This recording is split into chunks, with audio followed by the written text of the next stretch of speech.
Bonjour à toutes et à tous, ravi de vous retrouver sur le plateau de Smart Job, le rendez-vous emploi RH de Bismart, de l'expertise, de l'analyse, du débat et des rubriques que vous connaissez bien. Bien dans son job, d'abord aujourd'hui on tentera de mieux connaître les nouvelles attentes des salariés. Après 2 ans de crise sanitaire, les collaborateurs ont envie de changement, quête de sens, montée en compétences. Que recherchent-ils d'abord dans un emploi? ADP, leader des RH, leur a posé la question. Le livre de Smart Job, créer, révéler, inspirer le héros qui est en vous. C'est le titre du livre de Fleur Combier. C'est d'ailleurs pendant les crises, là aussi, que le héros caché au fond de nous peut ressortir. Mais quel héros? Et qu'est-ce qu'un héros dans une entreprise? Certaines qualités et compétences seraient requises. On en parle avec son auteur dans quelques instants. Le cercle des experts, 3 experts pour 3 sujets ce vendredi. On parlera d'abord des changements de chef dans les 3 principaux syndicats français. Les leaders charismatiques de la CGT, CFDT et FO vont laisser leur place à l'heure où la représentativité des syndicats de salariés semble s'essouffler. On parlera parité également avec la French Tech qui veut donner l'exemple. 69 startups viennent de signer un pacte de la parité. Et alors qu'à ce jour, il n'y a aucune femme CEO parmi les entreprises du Next 40 et seulement 7 dans la French Tech, 120. Enfin, le droit à la déconnexion, 5 ans après la loi. Où en est-on dans les entreprises françaises? Et enfin, bien sûr, fenêtre sur l'emploi, ou plutôt permis pour l'emploi. Le permis de conduire est un précieux sésame à plus d'un titre, symbole de mobilité. C'est souvent lui qui vous permet d'entrer dans la vie active. Alors, comment favoriser l'accès à l'examen du permis? Réponse en fin d'émission avec un spécialiste de l'intérim très impliqué dans l'insertion professionnelle des jeunes, GoJob. Et donc on commence comme promis par bien dans son job.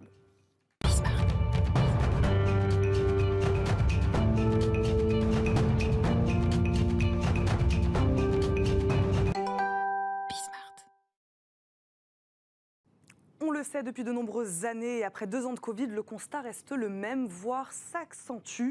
Les collaborateurs ne sont plus motivés par la seule rémunération, ils recherchent du sens, de la reconnaissance et de la qualité de vie au travail. En 2021, alors qu'elle commence à peine à se relever de la pandémie, le centre de recherche d'ADP réalise une enquête auprès de plus de 32 000 travailleurs dans 17 pays différents, 2 000 en France. L'objectif, connaître leur état d'esprit à ses salariés. Alors qu'en est-il? Réponse avec Delphine Douetto, responsable des talents et du développement chez ADP. Bonjour. Bonjour, merci de m'accueillir. Merci à vous d'être là, d'être aujourd'hui avec nous dans Smart Job. Delphine Douetto, pourquoi avoir fait cette enquête à ce moment-là de la crise sanitaire? Est-ce que ce n'était pas trop tôt pour faire un bilan exhaustif des nouvelles attentes des salariés, justement? Alors, cette enquête People at Work, on la réalise depuis 7 ans, chaque année, pour effectivement suivre et analyser le ressenti des salariés dans le monde. ADP est une société leader et pionnière en matière de gestion du capital humain. Donc, on va aborder le cycle de vie du salarié de de son entrée dans l'entreprise jusqu'à sa sortie. Et on a une présence dans plus de 140 pays, ce qui fait que ça nous donne un point de vue assez unique sur le marché du travail. D'où la réalisation de cette enquête annuelle. Est-ce que ces attentes sont nouvelles véritablement ou est-ce que c'est des attentes qui existaient? C'est ce que je disais en préambule, qui existaient avant et qui se sont juste finalement intensifiées. Qui se sont effectivement intensifiées. Quand on regarde les chiffres de cette enquête, moi je vois 3 grands constats. Tout d'abord, on voit que 9 salariés sur 10 en France estiment avoir les compétences nécessaires pour réussir leur carrière, ce qui est plutôt particulièrement positif de la part de nos salariés. On voit aussi que pendant la crise, on a environ 26% des salariés, et ça monte à 35% chez les jeunes, qui ont fait évoluer leurs compétences, qui grâce à la crise ont pu développer des compétences.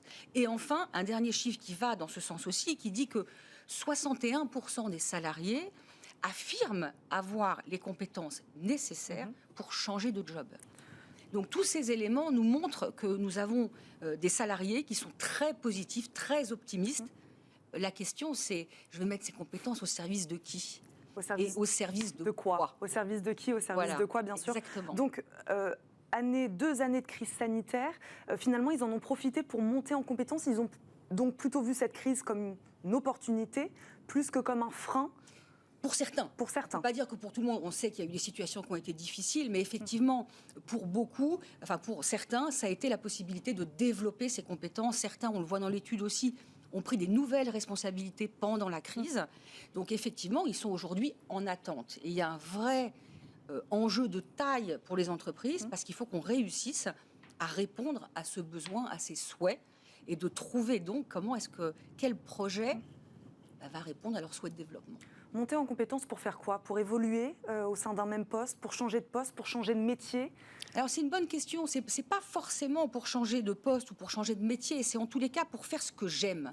Je crois que la crise, elle a provoqué une vraie crise de sens pour les salariés qui du coup ont envie d'aller vers des métiers ou des activités qui ont du sens. Est-ce qu'on peut en trouver du sens dans son propre métier ou en retrouver? Alors, la quête de sens se passe forcément ailleurs, Non. dans une autre entreprise ou dans un autre métier? Non. Espérons que non.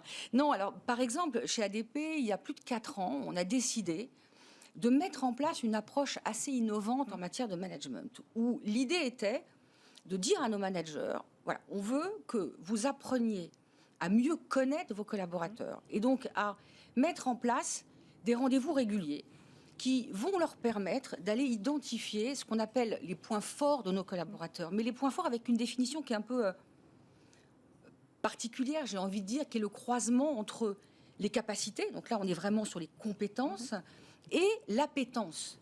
Autrement dit, dire finalement, collaborateur, qu'est-ce que tu aimes faire? Il y a qu'est-ce que tu sais faire et qu'est-ce que tu aimes faire? Exactement, parce que je peux aimer faire des choses...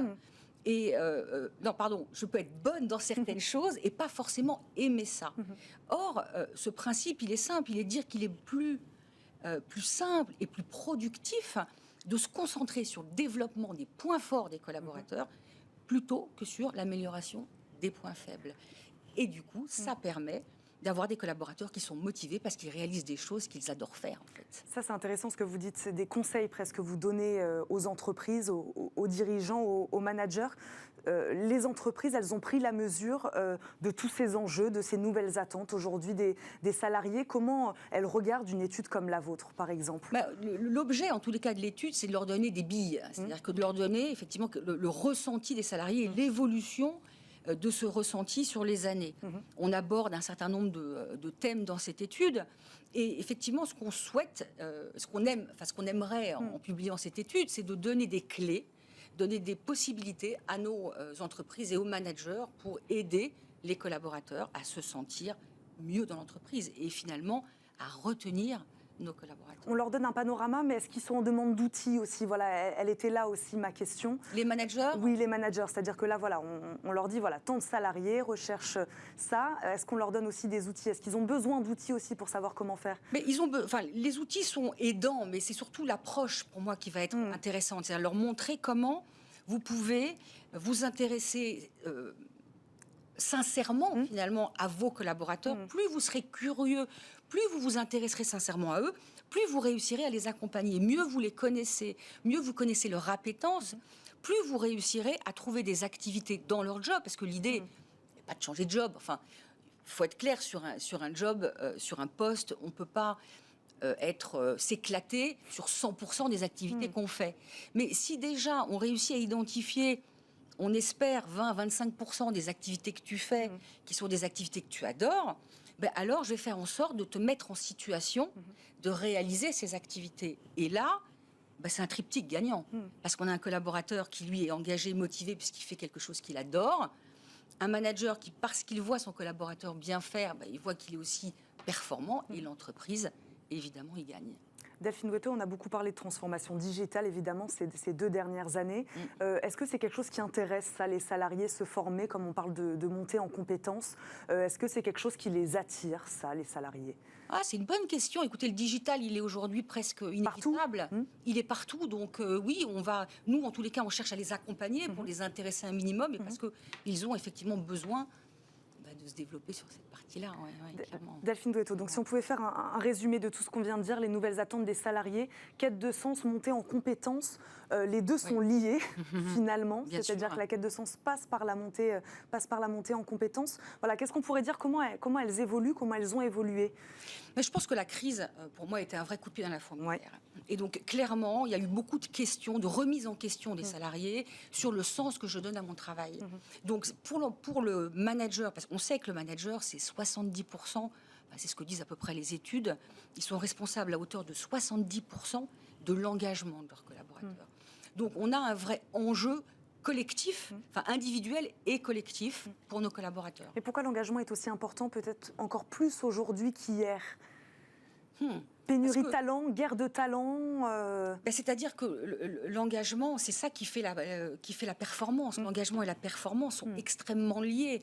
Quand on a des collaborateurs qui ne sont pas engagés, c'est difficile d'obtenir de la performance derrière tout ça. Merci beaucoup Delphine Douetteau d'être venue mettre en lumière ces nouvelles attentes des salariés aujourd'hui dans les entreprises. Je rappelle, vous êtes responsable des talents et du développement chez ADP. Merci beaucoup de nous avoir accompagnés. Tout de suite, on révèle le héros qui est en vous dans Smart Job. Créer, révéler, inspirer, le héros qui est en vous. C'est le titre du livre de notre invitée aujourd'hui, Fleur Combier. Bonjour.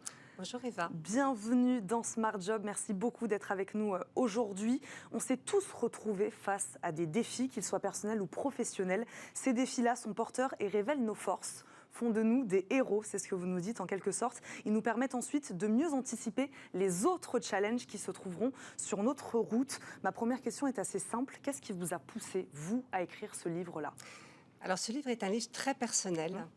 Qui effectivement est le fruit à la fois de mes connaissances, de mes expériences, et j'ai eu envie de les partager. C'est à la fois une envie, un désir, un besoin. Donc c'est quasiment vital. Et on parle beaucoup de vie d'ailleurs dans ce livre, puisqu'il me semble important. C'est un mot qui revient beaucoup, en effet. Oui, exactement. Il me semble important à notre époque, et surtout face aux défis auxquels nous sommes tous confrontés, je crois, de vivre et advenir, et non pas de survivre. Et je pense que c'est peut-être le message principal de ce livre, et de montrer que la vie est belle et il faut la prendre à bras le corps en fait. Expliquez-nous, Fleur Combier, qu'est-ce qu'un héros alors ? Alors au début, parce que là, la représentation, en tout cas sur l'image de votre livre, elle apparaît vraiment comme un super héros. Alors, non pas un héros, mais un super héros. Quand Marc Daga, l'éditeur, m'a envoyé la couverture, puisqu'en fait c'est l'éditeur qui a choisi ce livre, je me suis dit, mais ils n'ont absolument pas lu mon livre, ils n'ont pas compris, etc. Parce que vous verrez, je parle de vulnérabilité, je parle de féminin, je parle de douceur, je parle de gentillesse. Enfin, j'évoque plein de postures qui n'ont rien à voir avec ce héros Marvel, enfin très très masculin, etc. Et puis je me suis dit, mais finalement, beaucoup d'humour, ça ferait peut-être beaucoup de bien. Et j'ai trouvé après coup, alors je l'ai montré à des amis qui me connaissent bien et en qui je fais toute confiance. Et ils m'ont dit, mais au fur et à mesure que parce que je l'ai reçu en matin, au fur et à mesure que la journée passait, je me dis, mais la couverture est top finalement, parce qu'elle est très provocante. Elle interpelle, voilà. Elle interpelle. Et on voit la différence entre le héros de votre livre et ce héros sur cette couverture. Fleur Combier, on ne s'autoproclame pas héros. Qui nous confie ce titre-là ? Alors je pense qu'on est tous héros. Ouais. Quelque part. On est tous leaders si on se place dans le cadre d'une entreprise. On a tous un héros en nous. C'est ça, c'est ce que vous nous dites. On est tous héros, on a tous un héros en nous. On est tous des héros, mais on s'ignore peut-être, et la vie, en fait, nous amène à nous découvrir et à découvrir le héros qui est en nous. Puisque vous dites, avant de dire révéler, vous dites créer. Comme si chez quelqu'un, chez certaines personnes, il n'existait pas. Non, il existe chez tout le monde. Non, parce que je pense en fait que il est là quelque part. Le propre de l'homme, c'est d'être un créateur. Et c'est cette puissance créatrice que nous sommes amenés à redécouvrir ou à découvrir, et peut-être juste à nous souvenir que nous sommes créateurs. Et ça passe par énormément enfin voilà, on a mille et une façons de redevenir ou de devenir créateur de sa vie. Et j'aime à dire que notre vie, c'est notre plus belle œuvre d'art. Et donc, j'essaye, moi, c'est un chemin, c'est un long chemin qui n'est pas toujours facile, de vivre ma vie comme une œuvre d'art. Et donc, ça appelle à... Comme quelque chose de beau, c'est en ça que vous voulez dire une œuvre d'art ? La beauté est très importante. Ouais. Et plus les défis du monde, plus cela nous semble difficile, plus je pense que la beauté doit faire partie de notre quotidien. Et j'appellerais, je dirais, n'importe qui à mettre de la beauté. Et c'est pas quelque chose, on n'est pas dans le jugement, dans quelque chose qui est beau, c'est quelque chose qui nous touche profondément. Est-ce qu'il y a des qualités indispensables à ce surpassement de soi, voilà, à être héros finalement ? Alors, plein de qualités, bien sûr. Des mais qu'on a compétences, tous. qualités, on a, compétences on a indispensables. des compétences, on a des appétences, on est tournés plus ou moins et on est tous différents les uns des autres. Ce qui me semble important, c'est de prendre conscience de sa vulnérabilité, de ses faiblesses, prendre conscience de tout ce qui nous entrave. Et moi, j'ai côtoyé pendant très très longtemps de très nombreux chefs d'entreprise, beaucoup d'experts, d'intervenants dans ma vie professionnelle. Et ce que j'ai appris, c'est qu'en fait, on est le pire ennemi pour soi-même.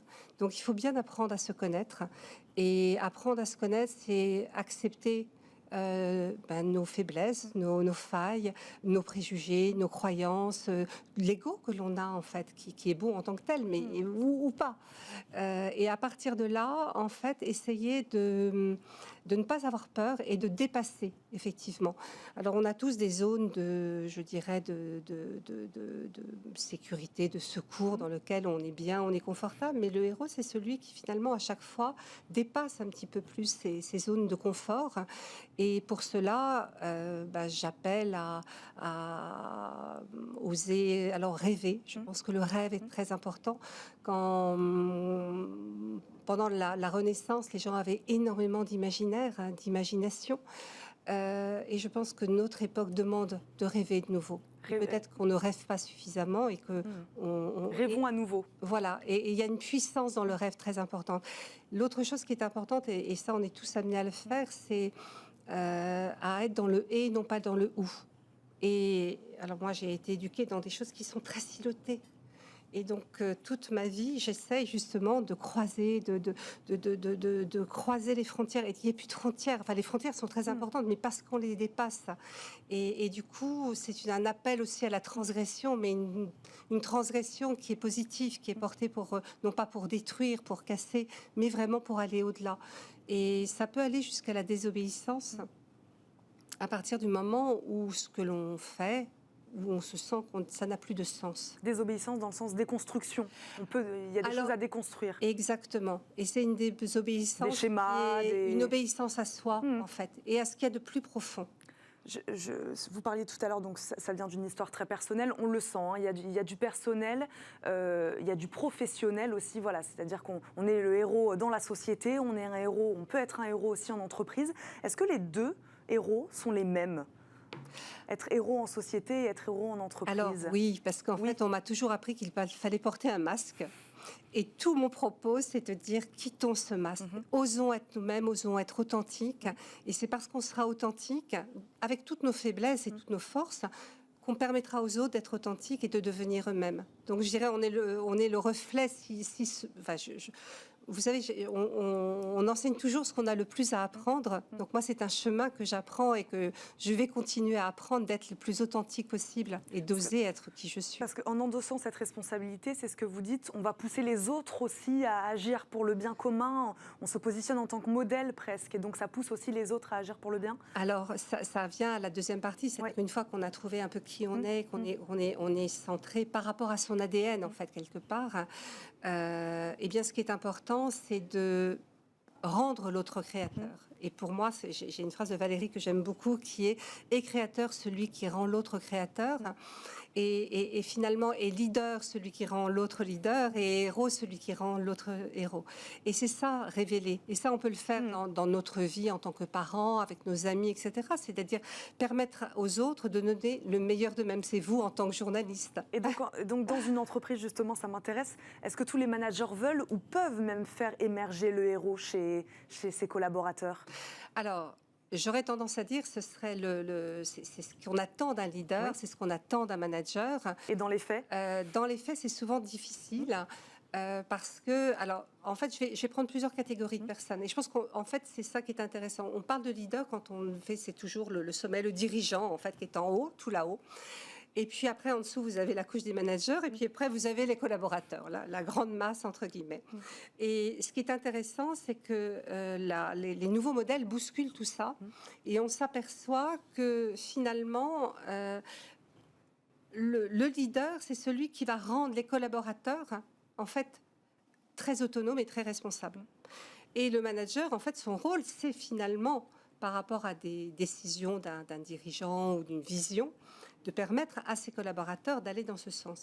Et c'est toute la difficulté, peut-être le malaise mais le grand malaise, parce que ça, je le vois en fait dans beaucoup d'entreprises, de ces managers qui sont pris en sandwich entre une vision d'entreprise et puis finalement la réalité du terrain, où il y a des injonctions paradoxales. Est-ce qu'il y a des modèles d'entreprise qui sont plus propices à l'émergence de héros? Alors, des modèles ou des secteurs? Alors, secteur, je ne pense pas. Oui. En fait, on a beaucoup dit que les startups étaient le Graal. En fait, je pense que si on regarde, beaucoup de startups sont des lieux de nouvel esclavagisme. En fait, alors, je fais exprès, je provoque. On parle beaucoup de l'entreprise libérée. Il y a des entreprises qui finalement sont dans ce modèle-là. Alors c'est générique, j'aime pas le mot libéré parce que ça veut tout et rien dire. Ce sont des modèles où effectivement il y a un cheminement du dirigeant, parce que ça part vraiment d'une volonté du dirigeant de transformer son entreprise et d'adopter des nouvelles postures. Et dans ce livre, en fait, je parle de culture et des modèles des différentes cultures. Et je parle aussi des différentes postures avec les valeurs traditionnelles. On nous bassine complètement sur ça, donc c'est l'exemplarité, c'est la justice, c'est la compétence, etc.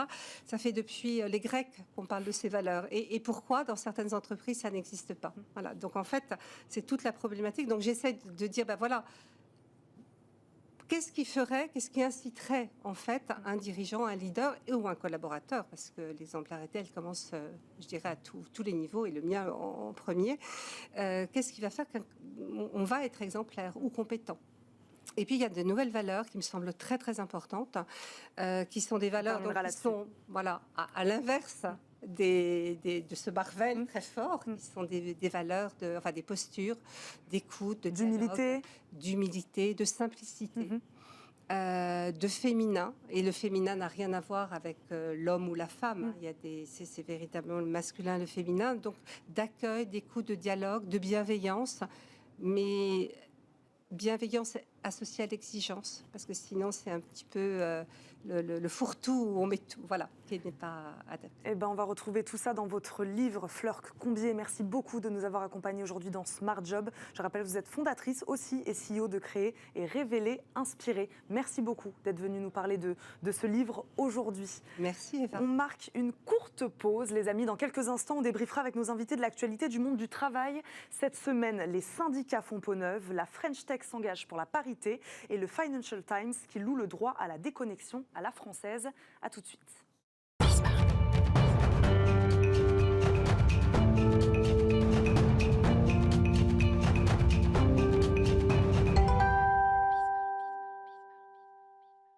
Ceux qui vont nous aider à décrypter l'actualité ce vendredi, vous les connaissez bien. Jean-Claude Beaujour nous accompagne, avocat international en droit des affaires et vice-président de France Amérique. Bonjour, bienvenue sur le plateau de Smart Job. Olivia Copin, fondatrice de Just Business, enseignante également au CELSA, est avec nous. Bonjour. Bonjour Eva. Bienvenue sur le plateau de Smart Job. Jean-Christophe Sibéras, président de New Bridges, nous accompagne également. Bonjour. Bonjour. Bonjour à tous les trois.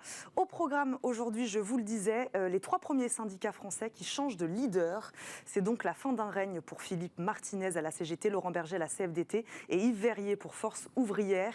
Des changements qui interviennent après une période délicate, le reproche ayant été fait à Emmanuel Macron de largement ignorer les partenaires sociaux pendant 5 ans. Le président réélu fera désormais face à de nouveaux interlocuteurs. Donc, Jean-Claude Beaujour, en 2 ans, les 3 principaux syndicats français auront changé de numéro 1. Donc, c'est ce que je disais, Philippe Martinez, Laurent Berger sont des figures politiques et médiatiques importantes. Est-ce que c'est une page qui se tourne tout de même? Alors vous avez dit figure politique, j'ai envie de dire figure syndicale. Parce que précisément, les syndicats sont là pour défendre les intérêts de travailleurs. Je crois qu'à la fois, c'est toujours bien que les organisations aient à leur tête des dirigeants qui changent, parce que on le voit bien, négocier, porter une politique, c'est aussi incarner quelque chose. Et lorsqu'on veut qu'une page se tourne, eh bien, il est sain d'avoir un changement d'équipe. Après, chaque écurie a son processus. D'ailleurs, je sais que l'un d'eux rempile, comme on dit, mais s'arrêtera à mi-parcours, histoire de préparer son successeur. Moi, je crois que le plus important, c'est de savoir, quels que soient les suivants, quelle sera la représentativité ou de quelle confiance bénéficie le nouveau dirigeant par rapport à sa base. Ça, c'est la première chose. Or, nous savons qu'en France, il y a une représentation syndicale, une représentativité qui est très faible. Et ça, c'est un élément embêtant dans la négociation avec les partenaires sociaux. Et ce d'autant, c'est mon deuxième point, que nous avons un certain nombre d'échéances. La question des retraites va être mise sur le tapis. Il va falloir savoir comment est-ce qu'on revalorise, il y a la question du pouvoir d'achat, comment on revalorise les salaires, en tout cas les petits salaires. Donc on sait qu'on va avoir une rentrée en septembre extrêmement dense, tonique. C'est là le vrai sujet. Après, c'est de savoir est-ce que les hommes et les femmes, parce qu'on a dit dirigeants, mais ça peut être aussi des dirigeantes, mais visiblement on est plutôt parti pour des dirigeants, ce qu'ils incarnent et quelles sont les options là pour le coup politiques qu'ils prendront vis-à-vis du gouvernement. On va revenir évidemment sur ce nouveau souffle. Nous, c'est comme ça qu'on a titré ça aujourd'hui. Olivia Copin, quels sont les facteurs selon vous, ou s'il y en a d'ailleurs, qui ont précipité tous ces départs? Je disais, voilà, réélection d'Emmanuel Macron. Peut-être qu'il y a une forme d'épuisement aussi après 2 ans de crise sanitaire et donc de crise sociale. Voilà, il y a quelque chose de ça aussi, peut-être? Oui, effectivement, c'est lié, mais je crois que c'est aussi, il y a vraiment des raisons structurelles, c'est-à-dire que là, on parle d'incarnation des syndicats, mais il y a déjà, c'est un peu une crise de la représentativité, dans une crise de la représentativité, c'est-à-dire que leur donner un nouveau souffle, je pense que ça serait, malheureusement, je pense que ça ne sera pas le cas, mais ça aurait été intéressant d'avoir une incarnation qui soit plus en phase, plus alignée avec la jeune génération, parce que... Pourquoi ce ne sera pas le cas? En tout cas, j'espère être surprise, mais bon, j'attends de voir, parce que effectivement, les syndicats pour les plus de 65 ans, voilà, ça part, mais pour les plus jeunes, et c'est quand même eux qui vont, voilà, c'est ces personnes-là qu'il faut aller chercher pour les 10-20 prochaines années pour redonner un peu ce nouveau souffle. Il faudrait, voilà, une incarnation des personnes déjà qui représentent davantage les Français. C'est dommage encore qu'il y ait que des hommes, et puis aussi des femmes sont pressenties. Alors des femmes, et puis aussi vraiment alignées un petit peu avec les nouveaux codes du militantisme social, quoi. C'est-à-dire des personnes qui soient au-delà du message politique, au-delà, vraiment des vrais personnages médiatiques, connectés, voilà, qui vraiment aux réseaux sociaux, qui aient un petit peu ces codes-là, parce qu'aujourd'hui, finalement, les jeunes, on voit bien que au-delà des syndicats, il suffit d'un reportage sur Brut ou d'un hashtag sur Balance ton agency, par exemple, dans le milieu du conseil, pour que les choses bougent dans les entreprises. Donc, ils vont pas forcément penser aux syndicats. Donc, il y a vraiment une crise, je dirais, de survie, quoi, qui me paraît importante. Et Dieu sait que l'incarnation est un sujet important dans ces moments-là. Donc, des syndicats peut-être pas assez à l'image de notre société, pas assez représentatifs non plus. C'est pour ça aussi qu'il y a eu très peu, en tout cas de leur côté, de dialogue social ces dernières années. En tout cas, c'est ce qu'ils ont reproché à l'exécutif, de très peu dialoguer avec eux. C'est peut-être aussi pour toutes ces raisons-là.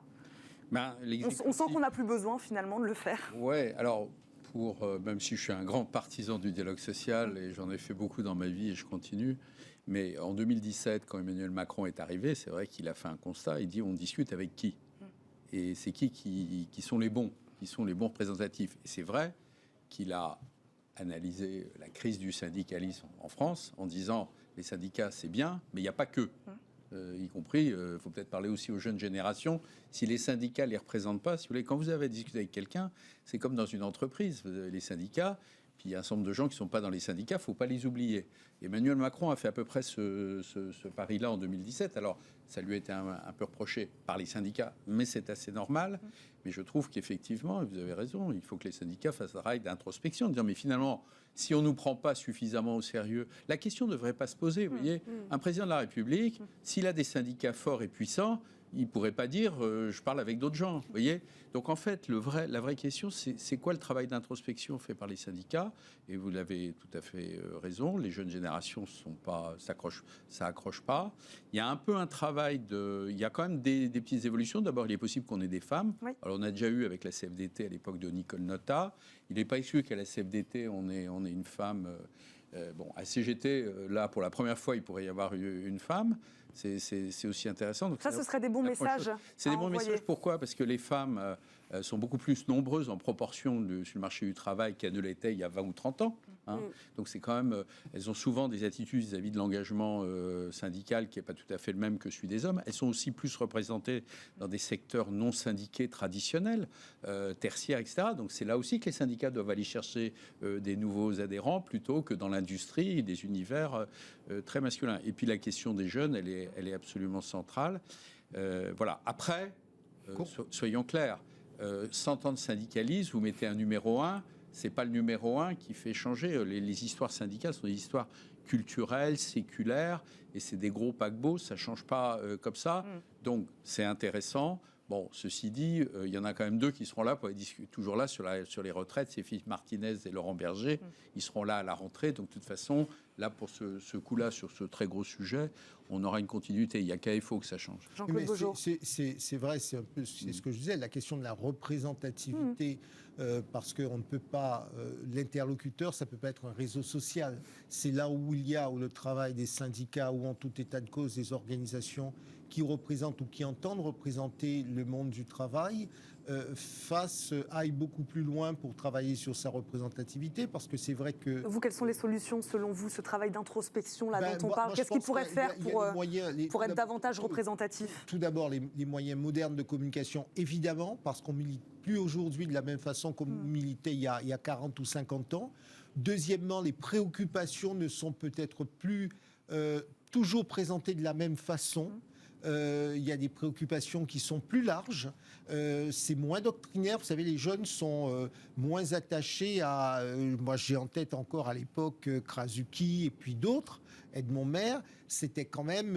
on sentait bien des chapelles politiques avec une forme de doctrine politique très forte.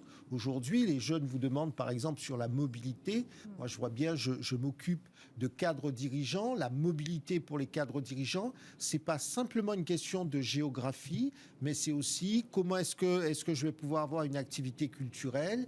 Est-ce qu'il y aura évidemment l'école, le machin, mais par exemple l'activité culturelle, c'est un élément qui détermine la mobilité pour un certain nombre de cadres dirigeants à accepter ou pas un poste. C'est quelle va être ma vie sociale. Tout à l'heure encore, il y a une jeune dirigeante qui me disait, mais à tel endroit, c'est une ville où il y a rien du tout. Moi, je veux pas être affecté là-bas. Donc, vous voyez, ce sont des préoccupations. La mobilité est une préoccupation au-delà de la question de salaire. Et ça, les organisations qui représentent les salariés doivent avoir tous ces enjeux en tête.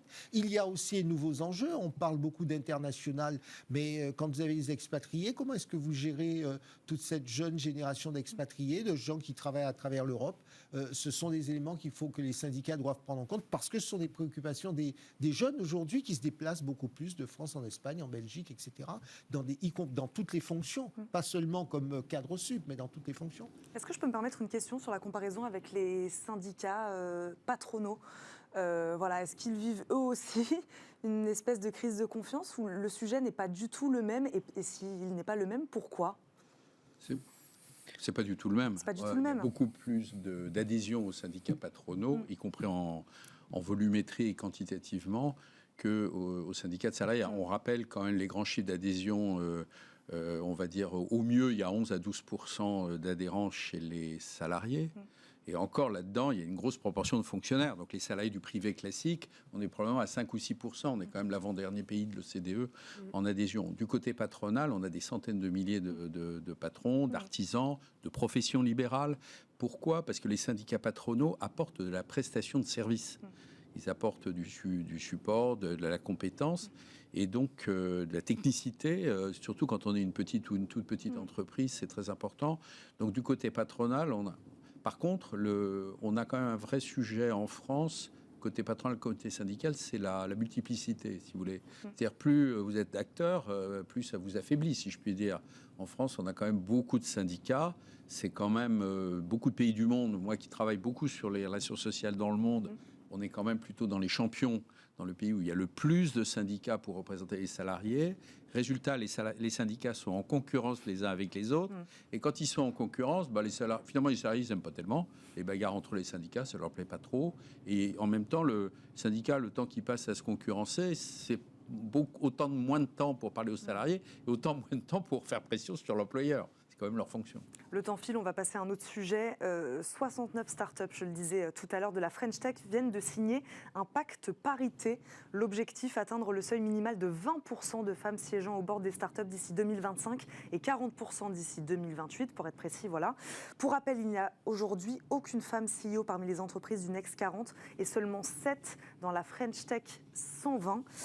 Jean-Claude Beaujour, est-ce que ce retard il est à l'image de la société ou est-ce qu'il est accentué parce qu'il s'agit en effet de ce secteur-là très particulier de la tech où on sait qu'on a du mal à recruter des femmes? Alors peut-être que la tech est beaucoup plus proche de tout ce qui est scientifique, nouvelles technologies, où il y a eu un départ, un nombre de garçons plus important au départ. Cela étant, je crois qu'il y a un processus de rattrapage, mais qui prendra un peu de temps, c'est de faire en sorte que les filles soient plus à l'aise dans les sciences, qu'elles aient beaucoup plus accès à la recherche, à l'innovation, etc. Donc là-dessus, il y aura très probablement un rattrapage dans le temps parce que ça ne se décrète pas. Moi, je voudrais simplement faire une remarque, c'est que, en gros, dans les grandes lignes, ce qui est proposé se pratique déjà quasiment essentiellement pour les grands groupes. Je pense qu'à peu près pour les grands groupes, ça fonctionne.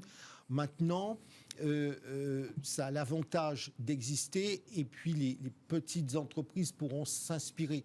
Mais c'est toujours la même chose. Il faut que ce soit vraiment une incitation, que ce soit coopératif, parce que je me méfie des coups près. C'est vrai que les quotas ont permis d'avancer pour les grands groupes. Mais ce ne sont pas des quotas, là, en l'occurrence. Bien sûr, c'est pour ça que je dis non, mais c'est important de le préciser. Oui, ce sont des objectifs, ce ne sont pas des quotas. Ça incite, mais il faut que ça aille beaucoup plus loin. Il faut que dans l'éducation, on puisse, tout est possible pour un plus grand nombre de jeunes femmes, de jeunes filles, sur les sciences, sur l'innovation, sur la découverte scientifique. Je pense que c'est là-dessus. Il faut compléter, parce que si on décide simplement de dire il y a un objectif de 20%, ça ne suffit pas. Il faut aussi compléter. Olivia Copin, là-dessus, en effet, des objectifs, mais est-ce qu'ils sont vraiment atteignables? Est-ce qu'il n'y a pas un enjeu d'orientation, de formation bien en amont? C'est-à-dire, on veut atteindre 20% de femmes, mais si on ne les a pas, ces femmes dans la tech, comment on fait Alors moi, je pense que ces femmes dans la tech, en fait, on les a déjà, sauf que du coup, elles ne sont pas représentées. Il y a une forme d'invisibilité. On l'a vu, c'était il y a quelques mois, une grande page dans un grand média national qui mettait en avant tous les acteurs de la tech. Il n'y avait pas une seule femme. Et du coup, il y a une tribune des femmes, justement, présentes dans la tech qui avait, du coup, interpellé ce média pour montrer qu'elles existent. Donc, je pense qu'elles sont déjà là, mais malheureusement, elles sont pas assez visibles. Et effectivement, je rejoins ce qui a été dit. Et après, pour le reste, c'est que c'est sûr qu'on est dans un projet de société où les femmes encore sont culturellement, scolairement incitées à aller dans les métiers du care. Voilà, donc il y a encore un petit peu ces biais au niveau des représentations en fonction des genres. Donc je pense qu'il faut qu'elles soient conscientes toutes petites, ça se joue très tôt, qu'elles ont des places à jouer dans la tech et que c'est pas uniquement des compétences liées, réservées aux hommes, quoi. Jean-Christophe, c'est symbolique, comme le disait Jean-Claude, c'est-à-dire, c'est important quand ça arrive à des grandes entreprises. Là, sur des startups, est-ce que ça va influencer véritablement les autres petites entreprises? Enfin voilà, est-ce que c'est un message important? Est-ce que c'est un détail? Est-ce que c'est un objectif atteignable? Non, je pense que les startups fassent comme les grandes entreprises ont plutôt eu à faire, l'ont fait depuis déjà quelques années, en se fixant des objectifs, en essayant de travailler sur la diversité du recrutement, sur les promotions, les mobilités. Là, vous parlez des startups? Oui, je parle qui ont fait ce travail-là depuis... Non, les grandes entreprises l'ont fait. Voilà. Et là, ce qu'on voit avec cette pétition, cette coalition, c'est finalement de suivre un mouvement qui a déjà été initié. Moi, ce que je remarque quand même, parce que c'est que souvent ces entreprises sont dirigées par des jeunes. Et ce qui est assez sidérant, c'est le conformisme des jeunes là-dessus. On parlait des jeunes tout à l'heure, il faut écouter les jeunes générations, mais alors là, il ne faut pas les écouter. Dirigées par des jeunes, des organisations modernes, on va dire, les startups. C'est vrai qu'on aurait tendance à imaginer ça. Qu'est-ce qu'il faut voir dans ces organisations? C'est que souvent, la manière dont on travaille, c'est-à-dire un peu, il n'y a pas d'horaire, c'est un peu tout le temps, c'est quand même très défavorable aux femmes en général. Bon, c'est-à-dire qu'en fait, c'est aussi des modes d'organisation. C'est pas que du sourcing, c'est aussi des modes d'organisation du travail qui conduisent à une certaine sélectivité et peut-être un certain découragement des femmes. Donc derrière ça, c'est pas seulement, c'est aussi, je pense, et je l'espère, c'est que ces entreprises sauront réinterroger leur mode de fonctionnement qui peuvent conduire à ce genre de situation in fine très défavorable aux femmes. Et pour compléter, il y a aussi le problème de l'accès au financement. Oui. Quand vous voulez créer une start-up et que vous voulez pitcher sur un projet auprès des actionnaires d'investisseurs, il n'y a pas le même écho encore aujourd'hui, malheureusement, lorsque vous êtes un homme ou lorsque vous êtes une femme. Donc je pense qu'il y a quand même un ensemble de raisons. Alors effectivement, ce qui est fait est déjà fait au niveau des grandes entreprises, donc c'est très bien, on ne peut que s'en féliciter, mais il y a quand même des causes beaucoup plus structurelles. Et effectivement, je rejoins ce que vous disiez, ça prendra plus de temps. Jean-Claude Beaujean. Juste un point, Oui. c'est que sur les... Olivia disait financement, on oublie souvent que qui dit start-up dit prise de risque aussi. Et que prise de risque, à la fois, il arrive dans tout le corps, pour le corps social. C'est vrai qu'il y a des garçons. Alors, c'est compliqué de dire que les garçons vont prendre plus de risques, mais c'est pas toujours évident de se dire on quitte son emploi, on se lance dans une start-up et puis ma foi, si ça marche pas, on verra. C'est vrai qu'il peut y avoir des éducations, alors au-delà de la question du genre, mais c'est aussi culturel. Il peut y avoir des éducations. On se dit j'ai un job, j'ai un boulot qui m'assure quand même une stabilité. C'est une bonne chose. Et puis n'oublions pas, parce qu'on a tendance à oublier un mot qui est le mot famille aujourd'hui.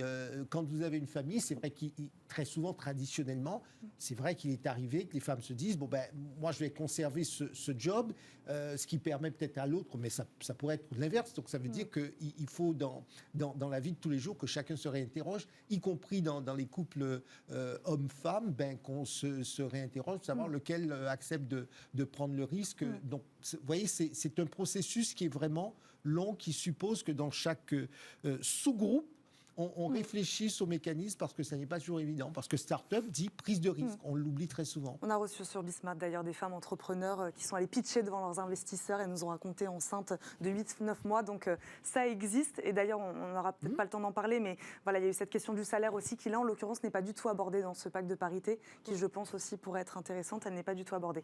Parce que là, il nous reste que 6 minutes. On voulait vous faire réagir aussi sur le quotidien économique britannique, le Financial Times, qui loue le droit à la déconnexion, adopté pour rappel en France en 2017. Il salue le rôle pionnier de la France sur cette question de la délimitation entre vie professionnelle et vie personnelle. Pourquoi on en parle aujourd'hui, 5 ans après l'adoption de la loi? Est-ce que la crise sanitaire, selon vous, Olivia Copin, elle a impacté ce droit-là? C'est vrai qu'on a parlé de beaucoup de télétravail, de gens qui avaient du mal. Voilà, on ne sait plus à quelle heure on termine véritablement notre journée. Voilà, pourquoi on en reparle aujourd'hui? Pourquoi on salue ce droit-là aujourd'hui? Disons que c'est vrai que la crise sanitaire avec le télétravail, elle a reposé le problème, elle a remis un peu sur la table ce droit à la déconnexion, et elle a surtout en fait totalement fait évoluer le seuil de tolérance de la plupart des salariés envers les contraintes liées au travail. Et donc du coup, c'est vrai que c'est pas étonnant finalement que ça soit une exception française qui est en train un petit peu de s'étendre aux pays voisins. On a quand même un attachement assez viscéral à la vie privée, ce qui n'est pas le cas par exemple des Anglais, qui la pause déjeuner en Angleterre, c'est un concept totalement pour eux inédit. Enfin, voilà. Donc du coup, il y a quand même en France cette culture-là qui est, même si on n'est pas autant que les Italiens, mais qui est quand même présente. Et effectivement, je pense que le seuil de tolérance a changé, et ce droit de la déconnexion, il est important aujourd'hui parce qu'on sait à quel point en fait les dommages peuvent être importants. On l'a vu pendant la crise où il y avait énormément de managers en dépression, de salariés en souffrance, et puis surtout à quel point en fait il n'a rien à voir avec la productivité du salarié, c'est-à-dire au contraire se déconnecter. Ça permet d'être encore plus performant, ça permet d'être mieux dans son travail, mieux dans son job, et c'est un point très important aujourd'hui pour les salariés. Jean-Christophe Sibéras, c'est difficile de poser des limites, savoir ce qui est acceptable, non acceptable au sein d'une organisation.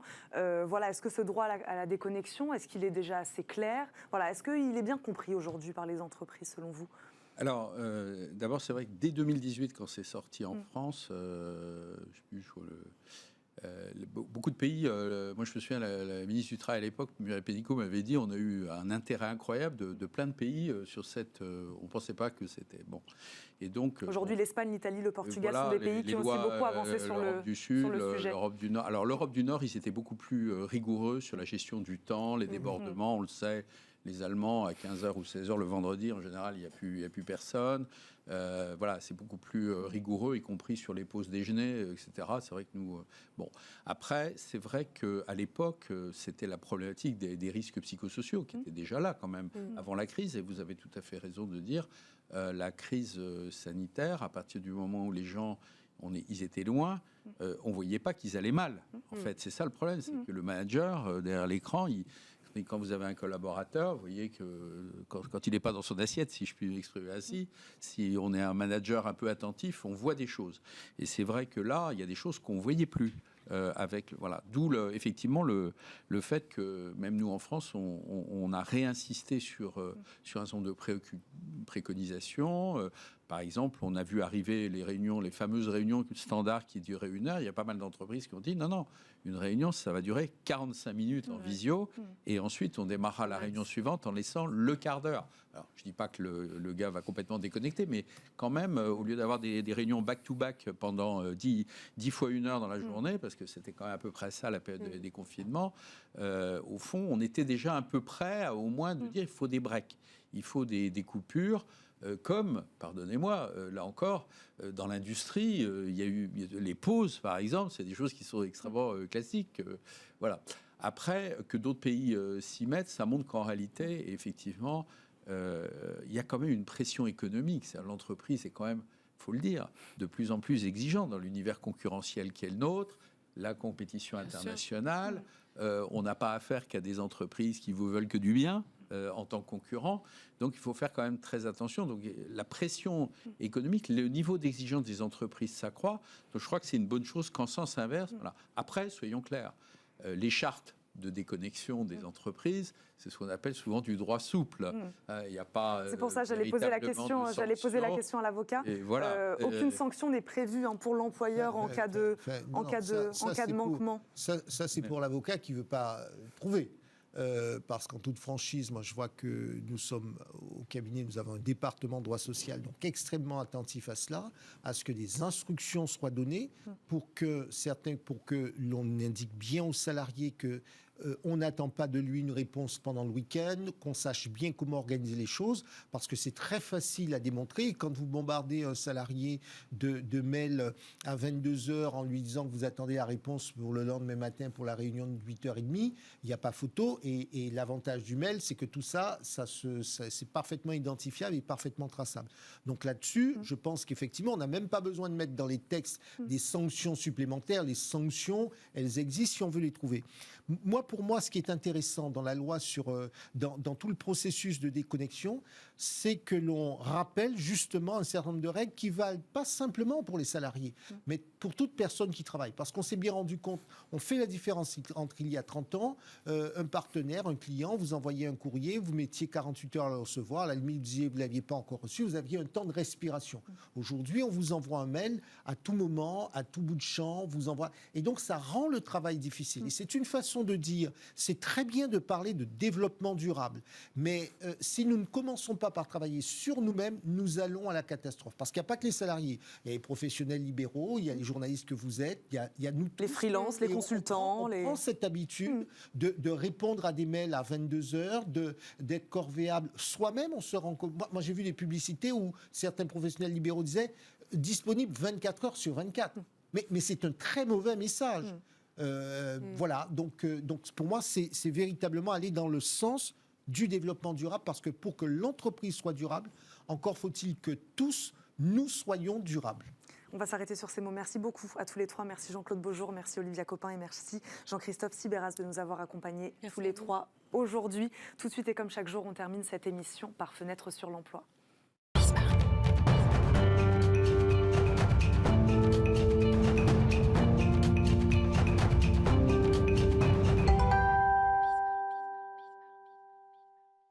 Le permis de conduire, un essentiel pour trouver un emploi. Et pourtant, il n'est pas si facile à obtenir, ou en tout cas pas pour tout le monde. Une note récente de l'Institut Montaigne révèle que pour plus d'1 Français sur 2 âgés de 18 à 26 ans, l'absence de permis a pu constituer un frein pour décrocher un job.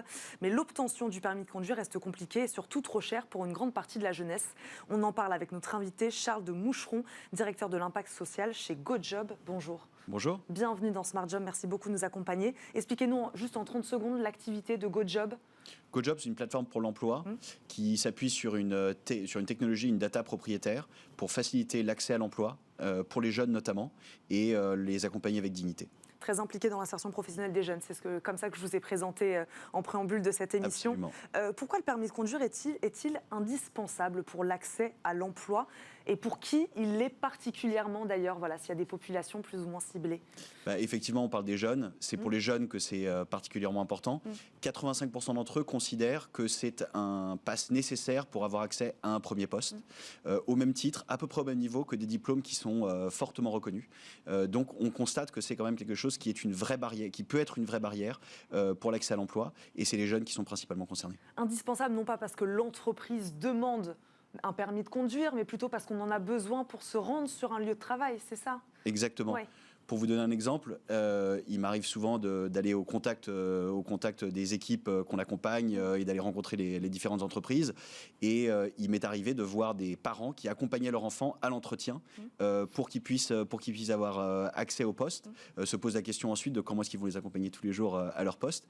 Mais voilà, ça c'est des illustrations concrètes des freins que représente le fait de ne pas avoir son permis de conduire. On parlait des populations, donc des jeunes, hein, si je comprends bien.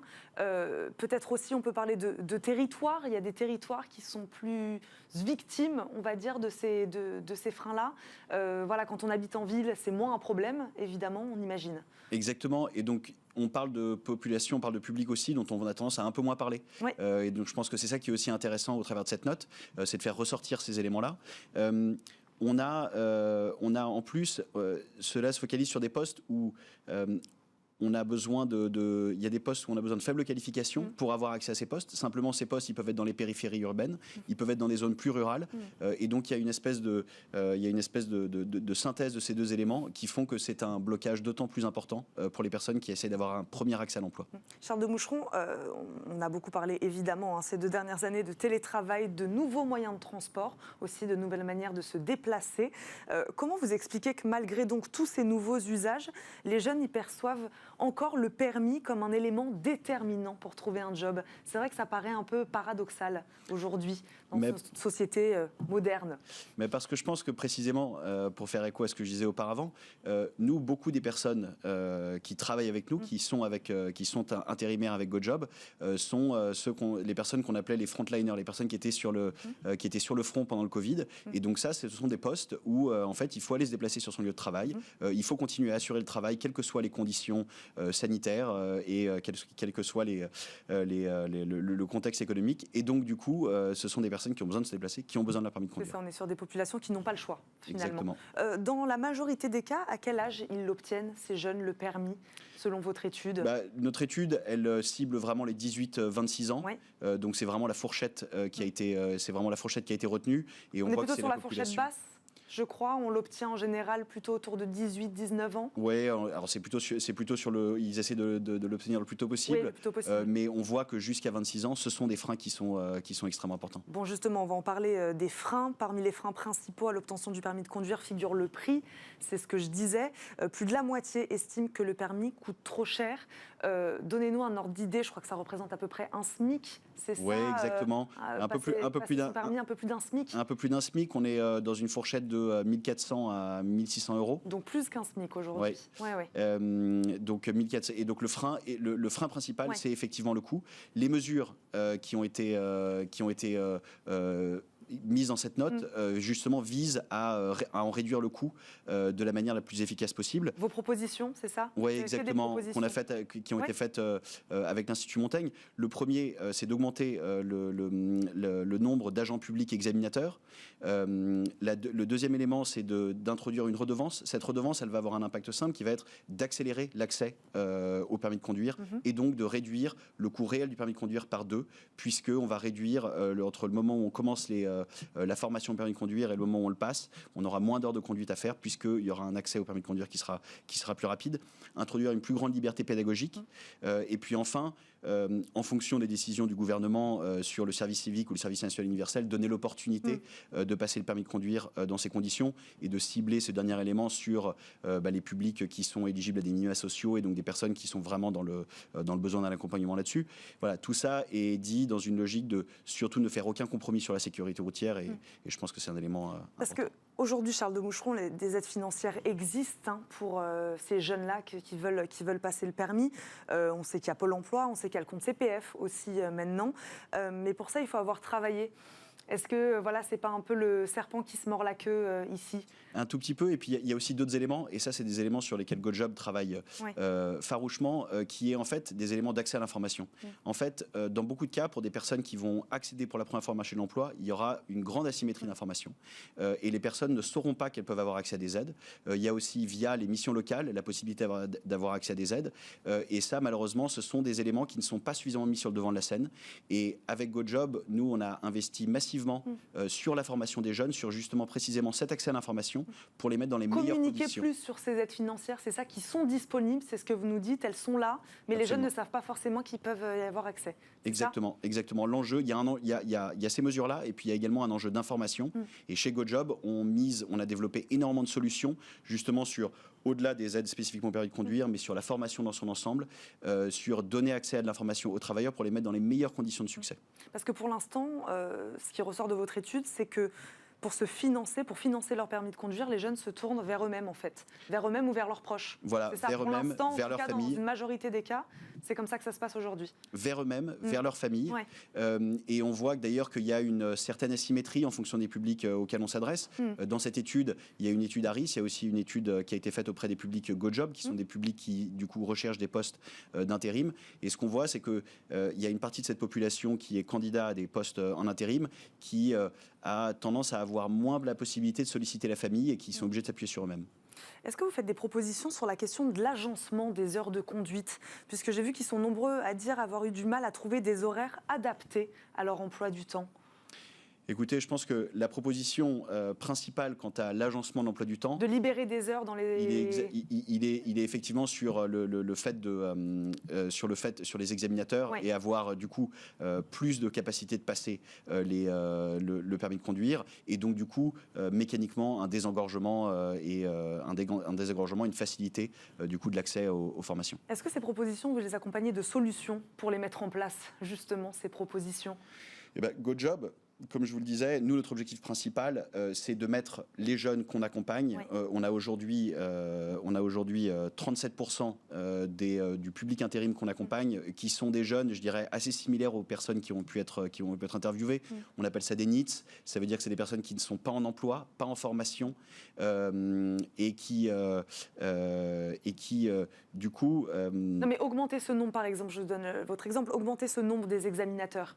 Ça, c'est une proposition que vous faites. Auprès de qui et comment elle peut être mise en place? Ça, c'est des propositions qu'on fait auprès des sociétés, auprès des pouvoirs publics.